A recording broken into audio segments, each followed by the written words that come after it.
صلی اللہ علیہ حبیبہ محمد وآلہ وسلم۔ سلام ہو سیدنا محمد مصطفیٰ صلی اللہ علیہ وآلہ وسلم پر اور آپ کے اہل پاک پر۔ ویورز، آج 10 رمضان المبارک ہے۔ باب رحمت کے آج کے خصوصی پروگرام میں میں جناب سیدہ خدیجہ الکبریٰ علیہ السلام کے بارے میں بات کروں گا۔ آپ کا نبی علیہ السلام کے ساتھ جو رشتہ ازدواج ہے وہ 25 سال کی رفاقت پر مشتمل ہے۔ حضور صلی اللہ علیہ وآلہ وسلم کی ذات مبارکہ کے لیے سب سے پہلے اپنی جان، اپنا مال اگر کسی نے کائنات میں قربان کیا تو وہ جناب خدیجہ الکبریٰ علیہ السلام ہے۔ نبی پاک علیہ السلام کا سارا نسب جناب خدیجہ الکبریٰ کے بطن پاک سے ہے۔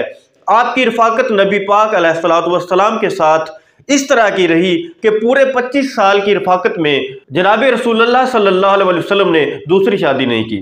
80,000 اونٹوں پر تجارت کرنے والی خدیجہ الکبریٰ، سونے اور چاندی سے مالا مال خدیجہ الکبریٰ شیب ابی طالب میں حضور صلی اللہ علیہ وسلم کے ساتھ پتے کھا کر گزارا کرتی رہی۔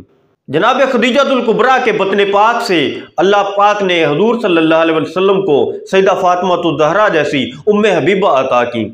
حضور صلی اللہ علیہ وسلم کو اپنی پوری زندگی میں جناب خدیجہ الکبریٰ سے اتنی محبت تھی کہ آپ کی رحلت کے سال کو آپ نے عام الحزن کے طور پر منایا۔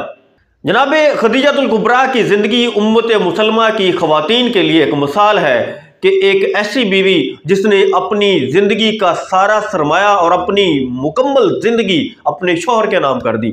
25 سال کی رفاقت میں ہر طرح کے مصائب کو برداشت کیا۔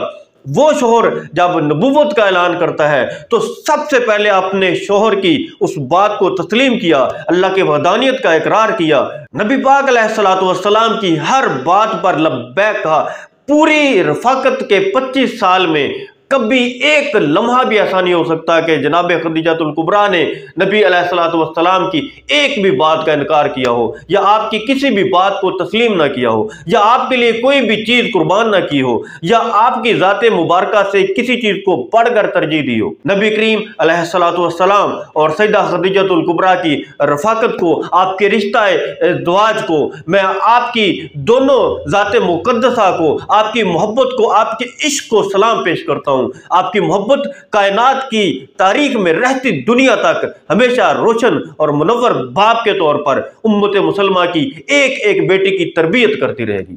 اللہ تعالیٰ آپ کو حامی و ناصر ہو۔ پاکستان زندہ باد، قائد اعظم پائندہ باد۔